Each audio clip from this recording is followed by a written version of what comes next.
Master గారు, పెద్దలు శ్రీ కనపర్తి నిరీక్షణరావు గారికి,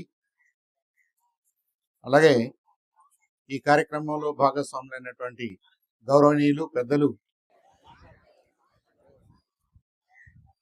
మన ఎంఏ గారు, శ్రీమతి వరలక్ష్మి గారు, అలాగే మా చిన్ననాటి మిత్రుడు, మేము చదువుకున్న స్కూల్కే హెడ్ మాస్టర్గా పనిచేస్తున్నటువంటి శ్రీ కామినేని శ్రీనివాస్ గారు, అలాగే Pedapudi high school head mistress గారు శ్రీమతి లక్ష్మి గారు, శ్రీ రమేష్ గారు, మరొక ఎంఈఓ గారు. ఎంఈఓగా రిటైర్ అయినా కానీ ఇంకా ఆయన ఐ థింక్ మంచి మంచి పద్యాలు, మంచి కవితలు, మంచి భావాలతోటి ఆయన టైం చేస్తున్నట్టుగా పూర్తి చూసుకుంటున్నట్టుగా అనిపిస్తుంది. మంచి కొటేషన్స్ తోటి మంచి ప్రసంగం చేసినటువంటి హరిబాబు గారికి, అలాగే రమేష్ గారికి, ఇంకా నాంచార్య గారు మోపర్ హై స్కూల్ హెడ్ మాస్టర్ గారు కూడా మాట్లాడారు. వారికి, మాట్లాడిన వారందరికీ చాలా మంచి మాటలు మాట్లాడారు.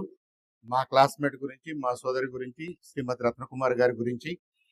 ఆమె ఇవాళ బహుశా రేపు పదవి విరమణ చేస్తుంది కాబట్టి ఆ సందర్భంగా ఆమెను అభినందించడానికి, ఆమెకు ధన్యవాదాలు తెలియజేయడానికి, ఆమెకు కొన్ని మంచి మాటలు చెప్పి ధైర్యం చెప్పడానికి వచ్చిన మీ అందరికీ కూడా పేరు పేరున ధన్యవాదాలు తెలియజేస్తూ, మరి ప్రత్యేకంగా నేను మెన్షన్ చేయాల్సింది 2 గ్రూప్స్ ఉన్నారు ఇక్కడ. ఒకటి చరిత్రకారులు, అంటే ఫోటోలు తీసేవాళ్ళు, వీడియోగ్రఫీ చేసేవాళ్ళు. కనీసం నా చొక్కానన్నా తీయండి, నేను కనపడకపోవచ్చు, ఆ చొక్కాని బట్టి నేను చెప్తాను నేనేనని. తర్వాత మా ధ్వని ఇంజనీర్లు ఉన్నారు ఇక్కడ. అందరికీ బాగానే సౌండ్ వచ్చేలాగా చేశారు, నా దగ్గరకు వచ్చేసరి సౌండ్ తగ్గించారు. కాబట్టి ఆపెంచు అది బాగుండాలి. మీరే ప్రాణం, ఎందుకంటే నేనేం మాట్లాడినా అందరికి వినపడాలి కదా. Very good. ఇక మా క్లాస్మేట్స్, రత్నకుమారి గారి శ్రేయోభిలాషులు, ఫ్రెండ్స్ చాలా మంది వచ్చారు. సత్యనారాయణ వచ్చాడు, రంగారావు గారు, అబ్రహాం గారు, ఫణి గారు అంటూ బాగుండలేదు కానీ అరే ఒరే అంటూ కూడా సభా మర్యాద కాదు. అలాగే కోటేశ్వరరావు, మా సాయివాణి గారు, ఇంకా పెద్దలు మా బెనహరార్ లాంటి వాళ్ళు, వారితో పాటు పనిచేసిన వాళ్ళు, మిత్రులు, చాలా దూరాల నుంచి చాలా మంది వచ్చారు. వారందరికీ కూడా పేరు పేరున మరొకసారి ధన్యవాదాలు తెలియజేస్తున్నాను. పిల్లలందరికీ కూడా వెరీ గుడ్ ఆఫ్టర్నూన్, శుభాశీషులు. మీరు చాలా ఓపికగా ఉన్నారు. ఇప్పుడు this is the test for your ఓపిక, సహనం. ముందుగా నిరీక్షణరావు గారు మనకు ఒక వార్నింగ్ షాట్ ఇచ్చారు. ఆయన ముఖ్య అతిథి కాబట్టి ఎక్కువసేపు ఇద్దామని అనుకున్నాము, కానీ సమయాభావం వల్ల ఇవ్వలేని పరిస్థితి.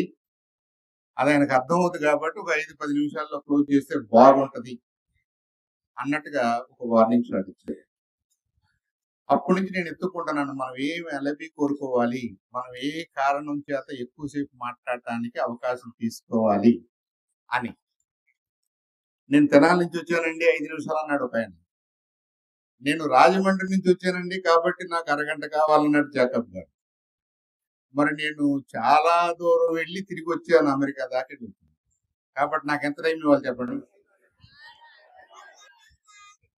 కాకపోతే మీరందరంటే మీ అందరి మీద నాకు ప్రేమాభిమానాలు ఉన్నాయి కాబట్టి ఒక 50 నిమిషాలే అని అనుకుంటున్నాను నేను. మరి అంతకంటే ఎక్కువైనా బాగుండదు కదా. మీరు ఇవ్వాలనుకున్నా, మీరు వినాలనుకున్నా, మీకు వినడానికి ఉత్సుకత ఉన్నా 50 నిమిషాల కంటే బాగుంటుంది కాబట్టి అలా చేద్దాం, సరేనా? Okay, very good. అంతసేపు తీసుకోలేము, నాకు ఆకలేస్తుంది. సో ఇవాళ నాకు తెలిసిన కొత్త విషయం ఏంటంటే, నాకు చాలా సార్లు తెలిసింది కానీ ఇవాళ తెలిసిన ఒక కొత్త విషయం, మిమ్మల్ని ముఖ్య అతిథిగా పిలిచారు అంటే అందరూ మాట్లాడింది ఒళ్ళు దగ్గర పెట్టుకుని వినండి అని. వింటేనే సరిపోదు, వాళ్ళు చెప్పింది ఏమీ రిపీట్ చేయొద్దు అని. సరే, రిపీట్ చేయొద్దు, మరి ఇంకా కొత్తగా ఏం మాట్లాడాలి మనం? చాలా కష్టం కదా. వాళ్ళందరూ వాళ్ళకు తోచింది, వాళ్ళకి నచ్చింది, వాళ్ళు ఇష్టం వచ్చినట్టుగా మాట్లాడారు, బాగుంది, మంచి మాటలు మాట్లాడారు. ముఖ్య అతిథి గారికి ఆయన నాకు చెవిలో చెప్తున్నాడు, మీకు టైం లేదంటున్నారు, అందరూ చెప్పేశారంటున్నారు, చెప్పి చెప్పొద్దు అంటున్నారు, కొత్తగా చెప్పమంటున్నారు. కొత్తగా చెప్పాలంటే రత్నకుమారి గారి గురించి నేను ఏమైనా చెప్పాను అనుకోండి, వాళ్ళ క్లాస్మేట్ కాబట్టి, వాళ్ళ సోదరి కాబట్టి, సోదర భావంతో ఏదేదో చెప్పేసాడులే, అదేం పెద్ద విషయం కాదంటారు. మరి దానికి కళ్యాణం ఉంది. కానీ ఈ సభకు వచ్చి మాట్లాడదాం అనుకుని మాట్లాడలేని పరిస్థితిలో ఉన్న మా కందేపి గోపి లాంటి వాళ్ళు, శ్రీనివాస్ లాంటి వాళ్ళు, ఫణి లాంటి వాళ్ళు, వీళ్ళందరి తరపున ఏమన్నా మాట్లాడదాము అంటే అవన్నీ మాకు ఆల్రెడీ తెలుసండి, మీకు 15 నిమిషాలే టైం ఉందండి అన్నారు. ఇలాంటి కష్టమైన పరిస్థితుల్లో, క్లిష్ట పరిస్థితుల్లో నేను దేని గురించి మాట్లాడాలో మీరన్నా నాకు క్లూ ఇస్తే గానీ నెక్స్ట్ 50 నిమిషాలు గడవు. దేని గురించి మాట్లాడుకుందాం చెప్పండి. ఆపేస్తే ఇంటికి వెళ్ళిపోతానంటున్నాడు ఆయన. అయితే ఒక విషయాన్ని గురించి బెన్హర్ గారి మాటల్లో కానీ, మిగతా వక్తల మాటల్లో కానీ నా హృదయానికి నచ్చిన, తట్టిన ఒక అంశం ఉంది. దాని గురించి ఒక 5 నిమిషాలు మాట్లాడి నేను సెలవు తీసుకుంటాను. విద్యారంగంలో వస్తున్న ఛాలెంజెస్, టీచర్స్ మీద ఉన్నటువంటి ప్రెజరు, స్కూల్స్ మీద ఉన్నటువంటి ప్రెజరు, అలాగే మన సమాజంలో వస్తున్నటువంటి మార్పులు, టెక్నాలజీలో వస్తున్నటువంటి మార్పులు, వీటన్నిటికీ మనం సిద్ధపడాలా, సిద్ధంగా ఉండాలా, సిద్ధంగా ఉండటం అంటే ఏంటి అనే క్వశ్చన్స్ అందరిలోనూ ఉన్నాయి. దాని వరకు అడ్రస్ చేసి ఒక 5 నిమిషాలు మాట్లాడదాం అనుకున్నాను నేను. ఉదాహరణకి నేను యుఎస్ వెళ్ళినప్పుడు యుఎస్ లో అన్ని కంపెనీల్లో చాలా గోల్డెన్ రూల్ గా ఒక విషయం చెప్పేవాడు. ఆ గోల్డెన్ రూల్ ఏంటంటే డైవర్సిటీ ఈజ్ వెరీ ఇంపార్టెంట్ అని. అంటే విభిన్నంగా ఉంటాం, వైవిధ్యంగా ఉంటాం, వైవిధ్యం అనేది చాలా ఇంపార్టెంట్. అంటే మొదట్లో నాకంతా ఏముంది వైవిధ్యం అంటే, మనం పుట్టి పెరిగిందే వైవిధ్యంలో. భారతదేశంలో మనకు న్యాచురల్ గా ఉన్న స్కిల్లే, న్యాచురల్ గా ఉన్న ఎక్స్పీరియన్సే వైవిధ్యం. వీళ్ళేంటి దీన్ని ఇంత ప్రత్యేకంగా చెప్తున్నారు అనుకునేవాడిని. కానీ కొంత వయసు వచ్చిన తర్వాత, కొంత చదువుకున్న తర్వాత, కొంత అనుభవం వచ్చిన తర్వాత దాంట్లో ఉన్నటువంటి మహత్వం అర్థమైంది. అంటే ఏంటంటే, నేను మాట్లాడింది, మా ఇంట్లో మాట్లాడింది, మా బంధువులు మాట్లాడిన దాని వరకే నేను పరిమితం అయ్యాను అనుకోండి, ఆ డెసిషన్స్ ఒక రకంగా ఉంటాయి, ఆ ప్లానింగ్ ఒక రకంగా ఉంటుంది. అలా కాకుండా మా ఊర్లో ఉన్న వాళ్ళందరి మనోభావాల్ని నేను పరిగణలోకి తీసుకుని మాట్లాడాను అనుకోండి, దాని ఫలితం వేరేగా ఉంటుంది. అలాగే ఒక ప్రాంతం, ఒక రాష్ట్రం, ఒక దేశం ఇలా మాట్లాడుకుంటూ పోతే the more diverse you are exposed to, the better your understanding would be, the better your decision making would be, the better your overall perceptions would be. ఇదే కదా మనం మాట్లాడుకుంటాం, ఇదే కదా మనం అర్థం చేసుకోవాలి. ఆ బ్యాక్గ్రౌండ్ తో ఆలోచిస్తే మనం భారతదేశం చాలా విభిన్నమైనటువంటి సాంప్రదాయాలు, సంస్కృతులు, సోషల్ స్ట్రక్చర్స్, ఆర్థిక పరిస్థితులు, మరి అన్ని రకాలుగాను మనం చాలా వైవిధ్యంలో ఉంటాం. అది మన సంస్కృతి, మన గొప్పతనం, మన దేశం యొక్క బలం అని కూడా మనం చెప్పుకోవాలి. ఆ బలమని గుర్తించడంలో మనం పొరపాట్లు చేస్తున్నామేమో కానీ, మనం నిజమైనటువంటి బలవంతులు అన్నది మన డైవర్సిటీలోనే దాగి ఉంది. ఉదాహరణకి ఒక కార్పొరేట్ స్కూల్లో క్లాస్ రూమ్, ఒక కార్పొరేట్ స్కూల్లో మొత్తం ఒక అసెంబ్లీని పెట్టి చూసాం అనుకోండి, కుడి ఎడంగా వాళ్ళ ఆర్థిక పరిస్థితులు ఒకే రకంగా ఉంటాయి, కుడి ఎడంగా వాళ్ళ ఫ్యామిలీ నేపథ్యాలు ఒకే రకంగా ఉంటాయి, కుడి ఎడంగా ఆ టీచర్స్ మనోభావాలు, బ్యాక్గ్రౌండ్స్ ఒకే రకంగా ఉంటాయి. అంటే ఒకే రకమైన వాళ్ళు, ఒకే రకమైన వాళ్ళతో ఒకే రకమైనటువంటి సంప్రదింపులు, చదువుకోవటాలు, నేర్చుకోవటాలు చేశారనుకోండి, ఆ స్కూల్స్ లో నుంచి అంత వైవిధ్యభరితమైనటువంటి ఆలోచనలతోటి మేధావులు బయటికి రారు అన్నది ఎస్టాబ్లిష్డ్ ఫ్యాక్ట్. ఇది నేను చెప్పింది కాదు.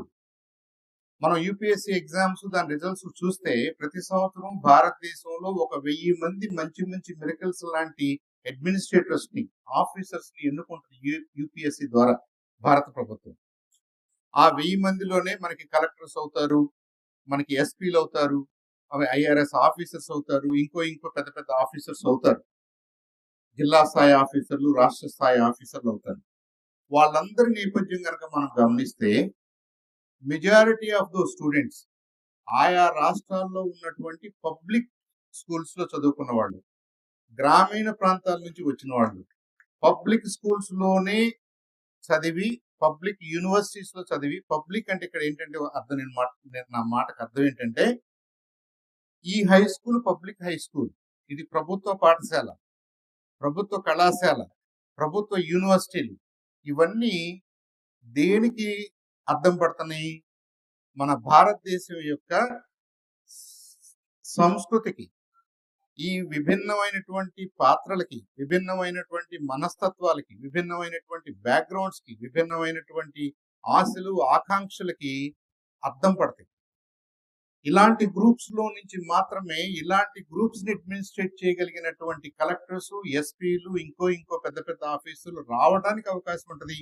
అలాగే వస్తున్నారు. కాబట్టి యూపీఎస్సీ ఎగ్జామ్ మన భారతదేశం యొక్క కల్చర్ ని, ఆశల్ని, ఆకాంక్షల్ని ఇంకా అర్థం పడుతుంది, మనకు చూపిస్తుంది. ఈ మాట ఎందుకు నేను ప్రత్యేకంగా చెప్తున్నానంటే, టీచర్స్ ఉద్యోగం అనేది కష్టమని, టీచర్స్ ఉద్యోగంలో బాధ్యతలు ఎక్కువ ఉన్నాయని, టీచర్గా పనిచేయటం అంటే చాలా ఒత్తిడితో కూడుకున్న మాటలు అని కొంతమంది వాళ్ళ అనుభవాలను దృష్టిలో పెట్టుకుని నాకు చెప్పారు. ఈ సభలో కూడా చెప్పారు, చాలా చోట్ల చెప్తుంటారు. అది ఎందుకు అలాంటి భావన వస్తుందంటే, టీచర్స్ వాళ్ళ వృత్తికి తోడుగా వాళ్ళ ఆర్థిక, ఫ్యామిలీ ఇబ్బందులు కానీ, సమస్యలు కానీ జోడించి చూసినప్పుడు అలాంటి భావన వస్తుంది. దాన్ని కాస్త విడదీసి చూస్తే, ఒక ఉపాధ్యాయుడు irrespective of his family situation, పిల్లల సిచ్యువేషన్, ఇంకో సిచ్యువేషన్, అవన్నీ కాసేపు పక్కన పెడదాం. ఒక ఉపాధ్యాయుడు ఇందాక డాక్టర్ రత్నాకర్ గారు అన్నట్టుగా is a teacher for ever, is a teacher for everyone. ఈ పిల్లలకే టీచర్ కాదు. మా నాన్నకి బెన్హర్ గారి ఫాదర్ తో పాటు పనిచేశాడు. దాదాపు 90 ప్లస్ 92-93 ఇయర్స్ ఉన్నాయి. మా నాన్నకున్న పర్మనెంట్ టైటిల్ ఏంటి? పంతులు గారు. మా నాన్న ఊళ్ళో ఎవరైనా సరే అలాగే పిలుస్తారు, అలాగే పలకరిస్తారు, అలాగే సలహా కోసం ఆయన దగ్గరకు వస్తారు. బహుశా ఆయన కంటే నాకు పేపర్ డిగ్రీలు ఎక్కువ ఉండొచ్చు, నేను వేరు వేరు కంపెనీల్లో పనిచేసి ఉండొచ్చు, నాకు వేరే రకమైన అనుభవం ఉండొచ్చు, కానీ నా సలహా కోసం ఎవరు రారు. నా సలహా కోసం వచ్చే వాళ్ళ టైప్ వేరుగా ఉంటుంది, వాళ్ళ సలహా, వాళ్ళ సమస్యలు వేరుగా ఉంటాయి. అంటే ఆయన 90+ ఏళ్ళు అంత ఆరోగ్యంగా, అంత హుషారుగా తిరగటానికి హిడెన్ సూత్రం, హిడెన్ శక్తి నాకేమనిపిస్తుంది అంటే, ఆయన టీచర్ అనే ఒక భావన నాకు తెలుసు, నేను చెప్పగలను, మన ఊరు వాళ్ళు నా దగ్గరికి సంప్రదింపులకు వస్తారనే ఒక సాటిస్ఫాక్షన్ చూసారా? ఒక ఆత్మస్థైర్యంతో కూడినటువంటి సాటిస్ఫాక్షన్, అది ఆయనకి ఆ ఇంజిన్ గా పనిచేస్తుంది, ఆ ఫ్యూయల్ గా పనిచేస్తుంది. మీరందరూ కూడా టీచర్స్, ఇవాళే కాదు, మీరు బయటికి వెళ్ళిన టీచర్సే, మీరు రిటైర్ అయిన టీచర్సే, రిటైర్ కాకపోయినా టీచర్సే. That's the greatest title you earned in your life. ఎందుకు ఎర్న్ చేశారంటే, ఇందాక మహి ఒక కవిత రాసింది, I see a great teacher in Mahi. మనకి చెప్పాలని ఉంటుంది కానీ చెప్పలేము. చెప్పాలని ఉండాలి, చెప్పడానికి చొరవ తీసుకోవాలి. అది రాతపూర్వకంగానా, మాటపూర్వకంగానా, ఇంకో రూపంగానా, క్లాస్ రూమ్ లో చెప్పాలి అనే తృష్ణ ఉన్న ప్రతి ఒక్కళ్ళు టీచర్సే. ఆ చెప్పాలన్న తృష్ణ ఉంటే దాన్ని సమాజం గుర్తిస్తుంది. సమాజం గుర్తించిన రోజున మీకు ఇన్హరెంట్ గా 1000 ఏనుగుల బలం వచ్చేస్తుంది. I think that is the true leadership a teacher acquires and provides to the society. ఇంత డైవర్స్ గ్రూప్ ఆఫ్ స్టూడెంట్స్ ని, యాక్చువల్గా ఇంకో రకంగా మాట్లాడితే టీచర్స్ కి ద మోస్ట్ కంఫర్టబుల్ జాబ్ కూడా టీచర్స్ అని నేను అనుకుంటాను. మిగతా ఉద్యోగాల్లో అండి సమస్యలు మారుతూ ఉంటాయి, సబ్జెక్టులు మారిపోతూ ఉంటాయి, కానీ టీచర్ అలాగే ఉంటారు, వాళ్ళ పొజిషన్ నిబ్బరంగానే ఉంటుంది, కానీ వాళ్ళ ముందు కూర్చునే ఆడియన్స్ మారిపోతుంటారు. ముందు ఎవరు కూర్చుంటున్నారు? 20, 30, 40 మంది సూపర్ కంప్యూటర్స్ వచ్చి కూర్చుంటున్నారు.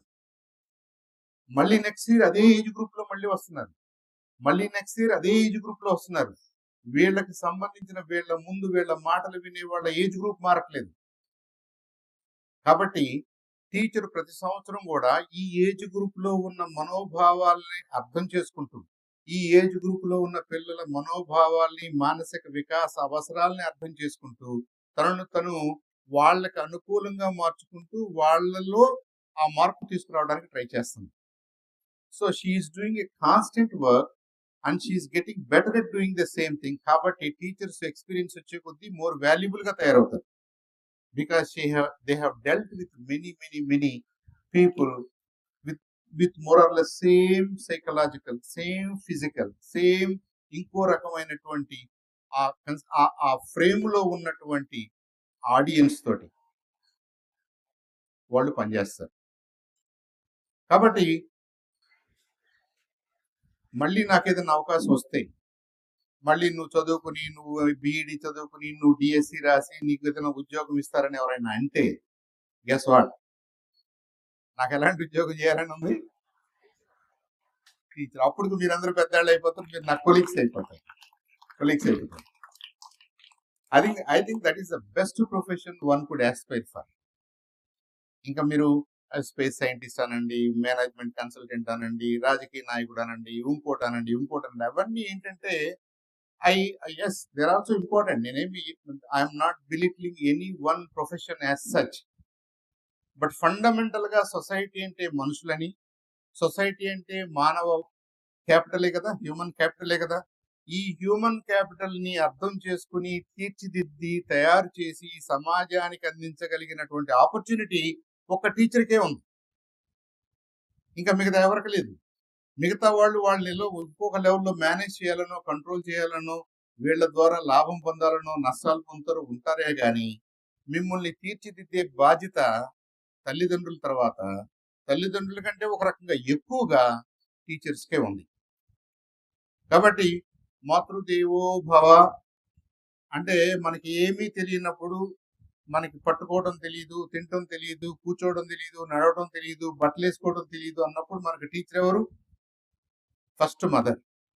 ఆ తర్వాత కొద్దిగా పర్వాలేదు, మనకు కొద్దిగా నడుస్తున్నాం, అలవాటు అవుతుంది, ఇది చేయాలి, అది చేయాలని మన కోరికలు పెరిగినప్పుడు మనకి టీచర్ ఎవరు?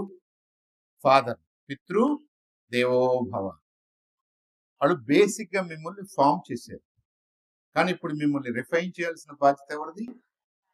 టీచర్. ఆచార్య దేవో భవ. ఆచార్యుడు అంటే టీచర్. మనం కాన్షియస్ గా, మెలకుగా ఉన్న 8 గంటలు 9 గంటల పాటు మన బాగోగులు చూస్తుంది ఎవరు? టీచర్స్. కాబట్టి టీచర్స్ కి ఒక బృహత్తరమైనటువంటి రెస్పాన్సిబిలిటీ ఉంది, ఒక బృహత్తరమైనటువంటి ప్లేస్ ఉంది ఈ సమాజంలో. వాళ్ళు చేసే పని వల్ల ఈ సమాజం తీర్చిదిద్దబడుతుంది. నేను చాలాసార్లు టీవీ డిబేట్స్ లో కూడా అన్నాను, ఇవాళ రాజకీయ నాయకులు ఏంటంటే ఇంత చెత్తగా మాట్లాడుతున్నారు, లేదంటే ఫలానా ప్రొఫెషన్ లో వాళ్ళు ఏంటంటే ఇంత చెత్తగా తయారయ్యారు, ఫలానా చోట ఏంటంటే ఇలా అవుతుంది, అలా అవుతుందంటే, నేను I'm not blaming any teacher. As an individual, మన స్కూల్స్ లో పరిస్థితులు బాగుండలేదేమో అంటారు. మన స్కూల్స్ లో పరిస్థితులు బాగుంటే, మన టీచర్స్ బాగుంటే, నా ఉద్దేశం పెరిగిన సొసైటీ, పెద్దలు వాళ్ళు ఏ వృత్తిలో ఉన్నా కానీ ఇంతగా దిగజారి మాట్లాడుకునే పరిస్థితులు ఉండవు. అలా పరిస్థితులు ఉన్నాయి అన్నది కూడా మనం గమనించాలి. అలాంటి పరిస్థితులు ఉన్నది ఎక్కడ కరెక్ట్ చేయగలం అంటే, మనం ఎలిమెంటరీ స్కూల్లో స్టార్ట్ చేయాలి, ఎలిమెంటరీ స్కూల్స్ లో కరెక్ట్ చేయాలి, హై స్కూల్స్ లో కరెక్ట్ చేయాలి. ఇదేంటండి మీరేదో మా గురించి మంచి మాటలు చెప్తారనుకుంటే మాకు ఎక్స్ట్రా పని పెడుతున్నారు అనుకో. Think about it deeply. ఎవరు కరెక్ట్ చేయగలరు? తల్లిదండ్రులకు తెలియదు. ఇక్కడున్న చాలా మంది పిల్లలు, మా అమ్మ కూడా ఏం చదువుకోలేదు, స్కూల్కి వెళ్ళలేదు, ఆమెకు తెలిసింది లిమిటెడ్ గా ఉంటుంది. మనకి స్నానం చేయించడం, బట్టలు వేయటం, టైంకి అన్నం పెట్టడం వరకే ఆమె బాధ్యత. మిగతా విషయాలు ఎవరు చెప్పాలి? మాకు టీచర్సే చెప్పాలి, మీకు టీచర్సే చెప్పాలి. మనందరూ అలా చదువుకున్న వాళ్ళని.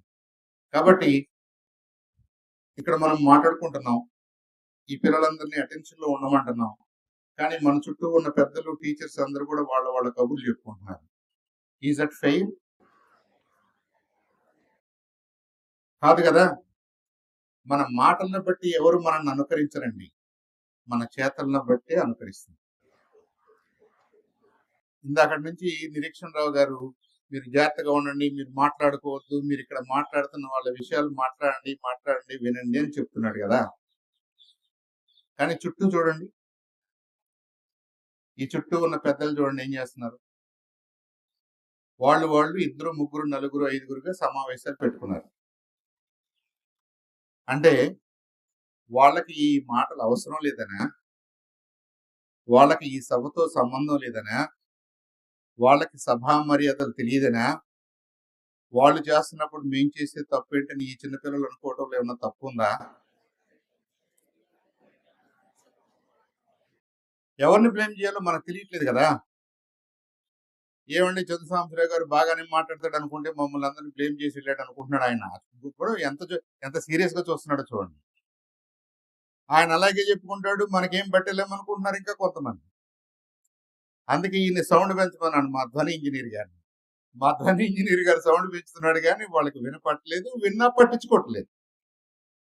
They are agnostic to what is going on here. ఇలాంటి పరిస్థితులన్నీ ఉంటాయి అని ఎవరు గమనించాలి? ఎవరు గమనించగలరు ఈ సొసైటీలో?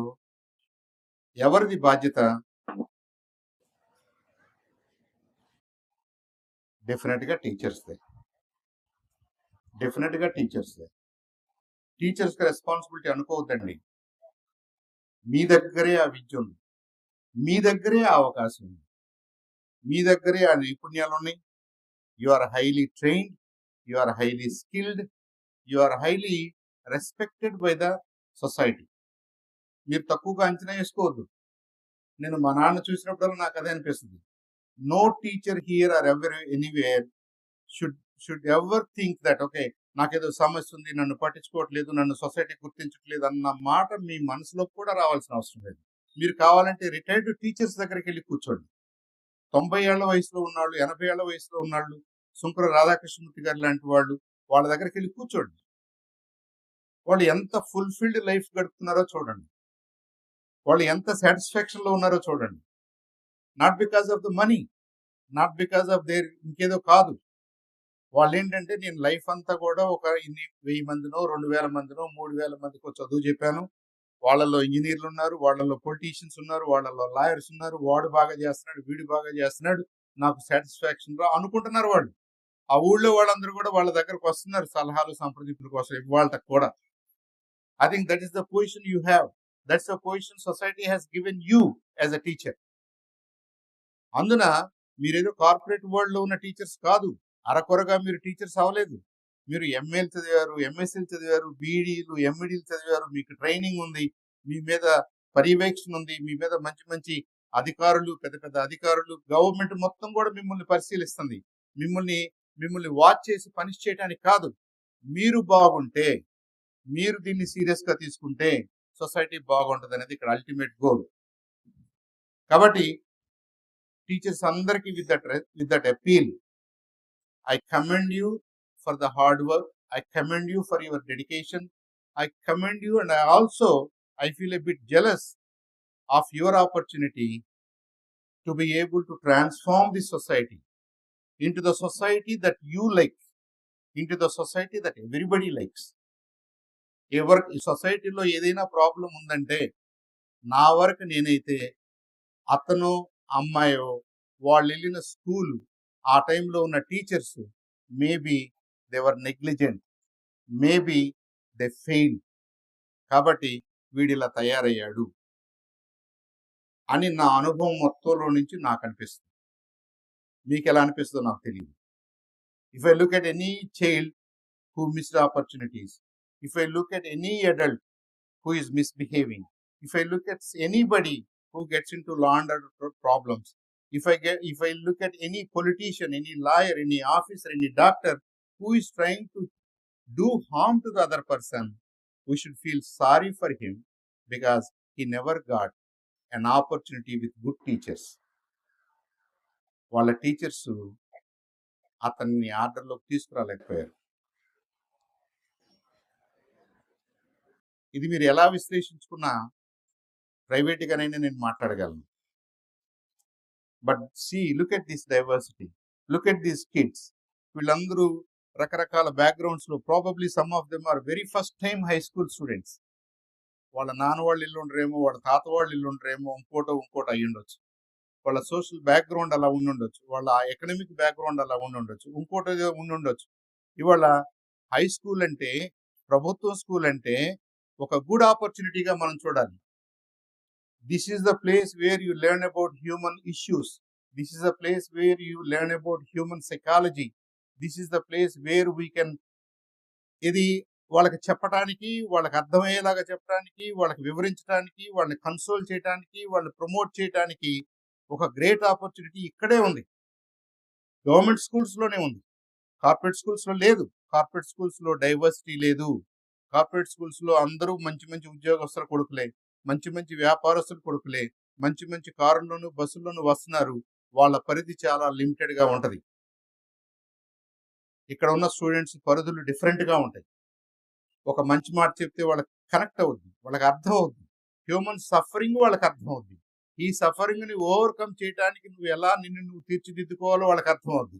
వాళ్ళు అలా తయారవుతారు, పెద్ద పెద్ద ఆఫీసర్స్ అవుతారు, పెద్ద పెద్ద పొలిటీషియన్స్ అవుతారు. I think that's the day we're all waiting for. That's the purpose of education. ఇందాక గన్హర్ గారు మాట్లాడుతూ ఆర్టిఫిషియల్ ఇంటెలిజెన్స్ వస్తుంది, ఉద్యోగాలు పోతాయి. ఎక్కడికి పోవు, ఎవరు ఎక్కడికి వెళ్ళరు. మనిషి మేధస్సును దాటిన ఏ మిషన్ కూడా మనిషి కనిపెట్టలేడు, ఉండలేదు, పనిచేయలేదు. అది సక్సెస్ఫుల్ కాదు. Yes, they will be useful in doing some tasks. పని చేయటానికి ఉపయోగపడే యంత్రాలు చాలా వస్తాయి, త్వరగా పని చేయడానికి యంత్రాలు బాగా వస్తాయి. కానీ పర్పస్ఫుల్ యంత్రం హ్యూమన్ మాత్రమే. పర్పస్ తెలిసిన మనిషి ఎవరు? మనిషే. పర్పస్ తెలిసిన యంత్రం ఎవరు? మనిషే. మనం ఎందుకు నవ్వుతున్నామో, ఎందుకు ఏడుస్తున్నామో, ఎందుకు కవిత చెప్పాలనుకుంటున్నామో, ఎందుకు మాట్లాడాలనుకుంటున్నామో, ఎందుకు మాట్లాడొద్దు అనుకుంటున్నామో, ఎందుకు కోపంగా ఉంటున్నామో, ఎందుకు సంతోషంగా ఉంటున్నామో మిషన్కి ఎప్పటికీ అర్థం కాదు. అలాంటి మెషిన్, అలాంటి తెలివితేటలున్న మెషిన్ ఏదన్నా రాగలిగితే probably there is no need for us also. మన వల్ల కూడా ఉపయోగం లేదు. మెషిన్సే జనరేట్ చేసుకుని అవేం డిఫరెంట్ ప్రపంచం అది. అప్పుడు మన పాత్ర ఉండదు. But I doubt will reach such a point. అప్పటి వరకు treat artificial intelligence as an assistant. Treat artificial intelligence తో పనిచేసే యంత్రాలన్నీ కూడా మనకి అసిస్టెంట్స్ గా పనిచేయడానికి మనం తయారు చేసుకున్నాం. మనం మోటార్ బైక్స్ తయారు చేసినట్టు, మనం ట్రాక్టర్స్ తయారు చేసినట్టు, మనం బస్సులు తయారు చేసినట్టు, మనం కంప్యూటర్స్ తయారు చేసినట్టు, ఇంకొద్దిగా తెలివిగల ఆర్టిఫిషియల్ ఇంటెలిజెన్స్ తో పనిచేసే కంప్యూటర్స్ రావచ్చేమో, కానీ అవి మనకి సబ్స్టిట్యూషన్ కాదు, మనిషికి సబ్స్టిట్యూషన్ కాదు, మన ఆలోచనకి సబ్స్టిట్యూషన్ కాదు, మన సృజనాత్మకతకి అది సబ్స్టిట్యూషన్ కాదు. కాబట్టి మనల్ని మనం తీర్చిదిద్దుకోవాలి. మనల్ని తీర్చిదిద్దే బాధ్యత మన గురువులది. మన గురువులు చెప్పినట్టుగా మనం వినాలి. Together we should work hand in hand to make our cells better, to make our futures better. And that is, ఆ గ్రామ స్వరాజ్యం అన్నా, మంచిదన్నా, డెవలప్డ్ కంట్రీ అన్నా, ఇంకోటన్నా మనందరి ఆస్పిరేషన్ ఏంటంటే to be part and parcel, to be beneficiaries of such a golden period. మనతోనే సాధ్యం. అది మన టీచర్సే మనకు చేయగలరు. అలాంటి ఒక మంచి మిరకల్ లాంటి టీచర్ మీకున్న మంచి టీచర్స్లో రత్నకుమారి గారని నేను బలంగా నమ్ముతాను. ఎందుకంటే వీ ఇంటరాక్ట్ విత్ హర్. ఆమె ఆలోచనలు కొన్నిసార్లు ట్యాంజెన్షియల్గా ఉంటాయి. ట్యాంజెన్షియల్గా ఉంటేనే ప్రశ్నించే తత్వం వస్తుంది. ట్యాంజెన్షియల్గా ఉండటం అంటే ఏంటంటే, నలుగురితో నారాయణ లాగా వెళ్ళిపోయాం అనుకోండి, విన్నా ఓకే, వినకపోయినా ఓకే, అడిగినా ఓకే, అడగకపోయినా ఓకే. కానీ మీరు ప్రశ్న అడగాలి, అడిగేంత భావన మీలో రావాలంటే first of all you have to be a great listener, you have to understand, and then you have to have an opinion, a different opinion from what I'm saying కదా. ఇప్పుడు నేను మాట్లాడుతున్న దాంట్లో ఇది బాగానే ఉంది అనుకుని వెళ్ళిపోతే ప్రశ్న ఏమి రాదు. కానీ చంద్రశేఖరరావు గారు మాట్లాడిన దాంట్లో పలానా పాయింట్ బాగుండలేదు అని మీరు అన్నారనుకోండి, బాగుండలేదు అనే అంత మైండ్లోకి మీకు ఒక ఆలోచన వచ్చింది అనుకోండి, that's what makes you better, that's what makes me better. కాబట్టి రత్నకుమారి గారు కఠినంగా ప్రశ్నిస్తుంది, రత్నకుమారి గారు ప్రశ్నిస్తుంది అని అంటున్నారు కదా, దట్స్ హర్ స్ట్రెంగ్త్. అంటే she's paying attention, she's trying to understand. మీ ప్రపోజల్ని అర్థం చేసుకుని, మీ ప్రపోజల్లో ఉన్న మంచి చెడులను అర్థం చేసుకుని అలా కాదు అని చెప్పగలుగుతుంది. చెప్పే అంత నైతిక స్థైర్యం ఆమె దగ్గర ఉంది. అది లేదనుకోండి, పోనీలే నలుగురు ఏమంటే అలా, మనకెందుకు, మన దగ్గర కొత్త ఐడియా లేదు, మన దగ్గర కొత్తగా చెప్పగలిగింది లేదు అనే భావంలోకి దిగజారిపోకుండా ఆమె she's trying to be an example, a model. నేను ప్రశ్నిస్తాను అంటే ప్రశ్న ఊరకనే రాదు, ప్రశ్న ఊరకనే అడగలేదు. It takes lot of effort. కాబట్టి అలాంటి ప్రశ్నించే తత్వాన్ని మనకు నేర్పినటువంటి రత్నకుమారి గారికి మరొక్కసారి ధన్యవాదాలు, శుభాకాంక్షలు తెలియజేస్తూ, ఐ థింక్ వృత్తిలో మాత్రం ఆమె విరమణ చేస్తుంది. ఆమె ప్రవృత్తికి విరమణ అవసరం లేదు. I think she's too young to call that retirement. అదేంటంటే ఎప్పటి నుంచో వెనకటి కాలంలో నుంచి కొత్త వాళ్ళకి అవకాశం ఇవ్వాలి కదా అని చెప్పేసి గవర్నమెంట్ అలాంటి సిస్టమ్ ఒకటి పెట్టుకుంది. కానీ ఆమె ఆరోగ్యం బాగా ఉంది, ఆలోచన బాగా ఉంది, ఎనర్జీ బాగా ఉంది. కాబట్టి she should be a spokes person for the society. మనందరి కోసం, మనందరి తరఫున మాట్లాడే ఒక మంచి స్పోక్స్ పర్సన్ కావాలని, పెద్దలతో మాట్లాడి పబ్లిక్ స్కూల్స్ని, పబ్లిక్ సిస్టమ్స్ని, గవర్నమెంట్ సిస్టమ్స్ని ఇంప్రూవ్ చేయడానికి ఆ వంతుగా ఆమె కష్టపడాలని చెప్పేసి, పనిచేయాలని చెప్పేసి నేను మనస్ఫూర్తిగా కోరుకుంటూ, ఇంకొక మాట కూడా చెప్తాను. మేమందరం మా స్కూల్లో ఒక ఒక 50 years సంథింగ్ ఒక ఫంక్షన్ చేసుకున్నప్పుడు she tried to organise, she tried to pose questions. ఫైనల్గా ఆ ఫంక్షన్ అంతా కూడా సక్సెస్ఫుల్గా జరగడానికి ఒక కీలక పాత్ర పోషించినావా. So she's a leader. She's not only a thinker, she's not only ప్రశ్న అడగడమే కాదు, బాధ్యత తీసుకుని పని చేయగలిగినటువంటి లీడర్షిప్ ఉంది, లీడర్ ఉంది ఆమెలో. అలా చేస్తూ ఒక విషయం వచ్చినప్పుడు దన్మంట నేను ఇచ్చేస్తున్నాను డబ్బులని కూడా ఇచ్చేసింది. ఇవాళ మీ వాళ్ళు ఇక్కడ అంటున్నారు కదా, మేము ఇంటర్మీడియట్ పిల్లలకి బట్టలు ఇచ్చారని చెప్పేసి. I think not only here, not only in our school, not only in other gatherings, ఆమెకు అనిపిస్తే, ఇది మంచి అనిపిస్తే తన డబ్బుల్లో నుంచి కూడా ఇవ్వటానికి హెజిటేట్ చేయని దాతృత్వం ఆమెలో ఉంది. I don't want to discuss about it. So she's a good person at heart. She's mentally strong, she's physically strong, ideologically she strong. ఈ టీచరు అనేది రేపటి నుంచి టైటిల్ మారినా I think she can extend her service to our own students elsewhere. She can work with parents, she can work with other associations, other NGOs.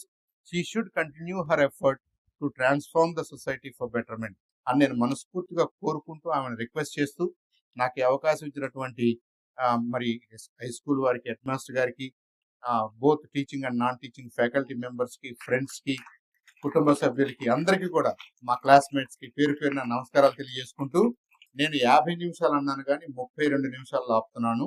You should be thankful for that. Okay, thank you for your time. Thank you అమ్మా. కొంచెం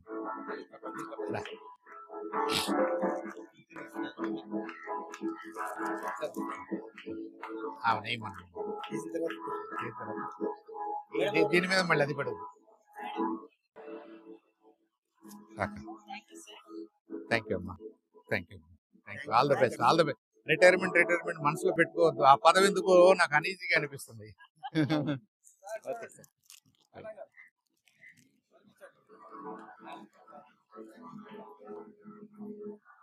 okay, thank you అమ్మా, thank you, all the best. Thank you అమ్మా. నువ్వు బాగా dance చేసావు, ఇట్లా అంట పట్టుకోమ్మా, అది కనపడేలాగా.